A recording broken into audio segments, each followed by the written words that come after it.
ஒரு மனிதன் நிர்வாணமடைய வாய்ப்பு இருந்தும் அதை மறுத்தான். ஒரு மனிதன் தன் உடலை சேற்றில் போட்டான்.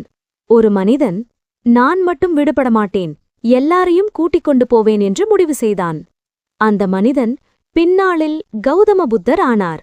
ஆனால் இந்த கதை போத்கயாவில் தொடங்கவில்லை, அரசமரத்தின் கீழ் தொடங்கவில்லை, ஞானோதயம் கிடைத்த தருணத்தில் தொடங்கவில்லை. இந்த கதை தொடங்கியது ஒரு சேறு பாதையில். இன்று நாம் பார்க்கப் போவது புத்தரின் வாழ்க்கை அல்ல, புத்தராக மாற முடிவு செய்த அந்த ஒரு தருணம். இந்த கதை உங்களுக்கு ஏன் முக்கியம்? நாம் வாழ்க்கையில் எடுக்கும் இலக்குகள் நமக்காக மட்டுமா அல்லது மற்றவர்களுக்காகவா? நாம் வெற்றியடைந்தால் போதுமா அல்லது நம்மால் இன்னொருவர் வெற்றியடைய வேண்டுமா? இந்த வீடியோ முடிவில் உங்களுக்கு ஒரு தெளிவு வரும். உங்கள் இலக்கு என்ன வகை? கோடிக்கணக்கான ஆண்டுகள் முன்பு அமராவதி என்ற நகரில் சுமேதர் என்ற பிராமணர் வாழ்ந்தார். அவருக்கு எல்லாம் இருந்தது, செல்வம், புகழ், அறிவு. ஆனால் ஒரு நாள் அவர் உணர்ந்தார், இது எல்லாம் நிலையற்றது. அந்த உணர்வு சாதாரண சிந்தனையில்லை, அது வாழ்க்கையை புரக்கிப் போட்ட உண்மை.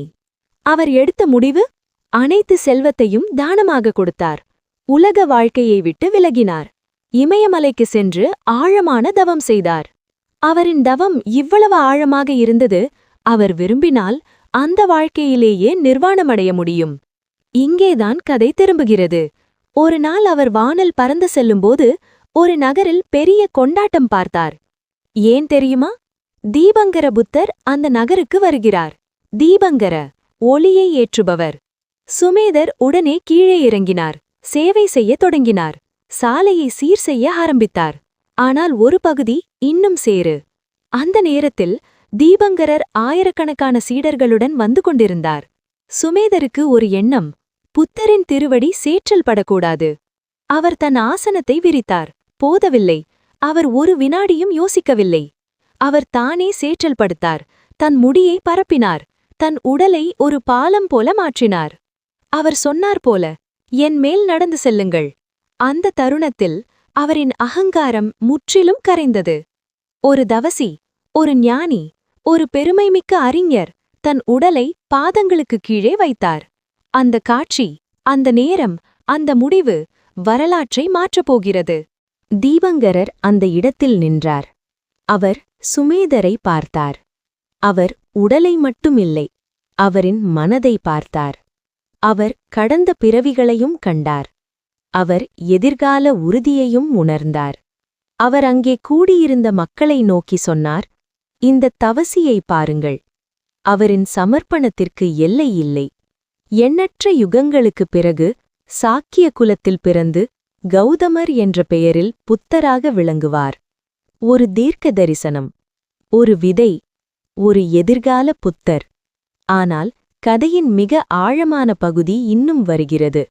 அந்த தருணத்தில் சுமேதருக்கு ஒரு வாய்ப்பு இருந்தது. அவர் விரும்பினால் அந்த வாழ்க்கையிலேயே நிர்வாணம் அடையலாம், துன்ப சுழற்சியிலிருந்து வெளியேறலாம், முழு விடுதலை. அவர் மறுத்தார். ஏன்? அவர் சிந்தித்தார், நான் மட்டும் விடுபட்டால் என்ன பயன்?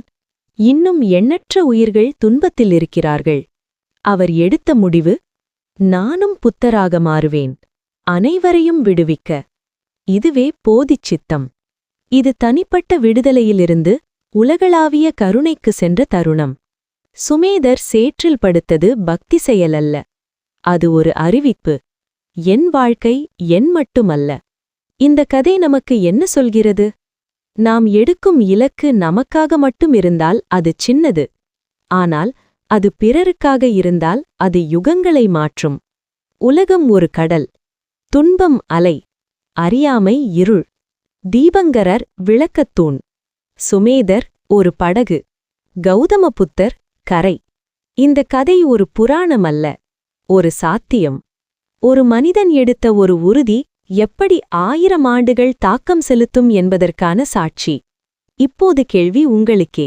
நீங்கள் எடுக்கும் இலக்கு உங்கள் வாழ்க்கைக்கா அல்லது இன்னொருவரின் வாழ்க்கையை மாற்றவா? நீங்கள் வெற்றி பெறுவது போதுமா அல்லது உங்கள் வெற்றி மற்றவர்களுக்கு வழிகாட்ட வேண்டுமா? சுமேதர் ஒரு வாழ்க்கையை தேர்வு செய்யவில்லை, ஒரு பொறுப்பை தேர்வு செய்தார். இந்த கதையில் உங்களை அதிகம் தாக்கியது எந்த பகுதி? சேற்றில் படுத்த தருணமா, நிர்வாணத்தை மறுத்த முடிவா, அல்லது நான் மட்டும் விடுபட மாட்டேன் என்ற உறுதியா? உங்கள் எண்ணத்தை கருத்துகளில் பகிருங்கள். இந்த மாதிரி ஆழமான ஆன்மீக கதைகள், உங்கள் வாழ்க்கை நோக்கை மாற்றும் உண்மைகள், புத்தரின் மறைந்த தருணங்கள் வேண்டுமென்றால் சப்ஸ்கிரைப் செய்யுங்கள். இந்த வீடியோவை பகிருங்கள். ஒரு பகிர்வு ஒரு விதை. ஒரு விதை ஒரு எதிர்காலத்தை மாற்றும்.